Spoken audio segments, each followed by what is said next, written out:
Blessed be the name of the Lord. We have already come into the month of July. Friends, it's God's grace and His care which has led us so far. So the Lord is so good.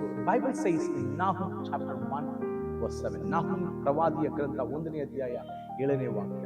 ದೇವರು ಒಳ್ಳೆಯವನು. God is so good and He careth for those people who trust Him. Bible says when we are in trouble, He is very close to us. He is a refuge to those who are in trouble. I don't know what you are going through. ಯಾವ ಹಾದಿಯಲ್ಲಿ ಪರಿಸ್ಥಿತಿಯಲ್ಲಿ ನೀವು ಇದ್ದೀರಿ ಎಂಬುದಾಗಿ ನನಗೆ ಗೊತ್ತಿಲ್ಲ. ಆದರೆ ಕರ್ತನು ಹೇಳುತ್ತಿದ್ದಾನೆ, ನಿನ್ನ ಇಕ್ಕಟ್ಟಿನಲ್ಲಿ ಆತನು ನಿನಗೆ ಆಶ್ರಯ ದುರ್ಗವಾಗಿದ್ದಾನೆ. ಪ್ರಿಯರೇ, ನಿಮ್ಮ ಆಶ್ರಯವಾಗಿರುವ ಕರ್ತನು ನಿಮಗೆ ದೊಡ್ಡ ಕಾರ್ಯವನ್ನ ಮಾಡುವ ದೇವರಾಗಿದ್ದಾನೆ. ಆತನಿಗೆ ಅಸಾಧ್ಯವಾದುದು ಯಾವುದೇ. ಈ ತಿಂಗಳು ನಿಮ್ಮ ಜೀವಿತದಲ್ಲಿ ಬಿಡುಗಡೆಯ ತಿಂಗಳು, ಆತನನ್ನ ಆಶ್ರಯಿಸುವಂತ ತಿಂಗಳು. ಪ್ರಿಯರೇ, ನಮ್ಮ ಸಭೆಯಲ್ಲಿ ಈ ತಿಂಗಳನ್ನ ನಾವು ದೇವರ ಪಾದಪೀಠದಲ್ಲಿ ಹೊಂದುವಂತ ತಿಂಗಳಾಗಿ, ಆಶ್ರಯಿಸುವಂತ ತಿಂಗಳಾಗಿ, ದೇವರಲ್ಲಿ ನೂತನವಾಗಿ ನಡೆಯುವ ತಿಂಗಳಾಗಿ ನಾವು ಬೇರ್ಪಡಿಸಿದ್ದೇವೆ. ಯಾಕೋಬನ ಪತ್ರಿಕೆ 4ನೇ ಅಧ್ಯಾಯದಲ್ಲಿ ನಾವು ನೋಡ್ತೇವೆ, ಕಮ್ ಕ್ಲೋಸ್ ಟು ಮೀ, ದೇವರ ಬಳಿಗೆ ಬನ್ನಿರಿ, ಆತನು ನಿಮ್ಮ ಬಳಿಗೆ ಬರುವವನಾಗಿದ್ದಾನೆ. ಆದ್ದರಿಂದ ಈ ತಿಂಗಳನ್ನ ದೇವರ ಬಳಿಯಲ್ಲಿ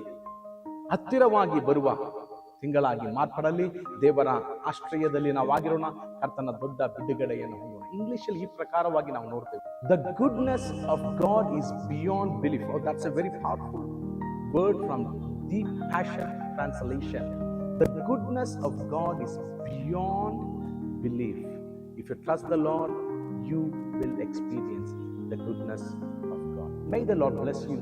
July is the month of God's deliverance, and you experience the goodness of God. Especially, God cares for you and me. May the Lord bless you.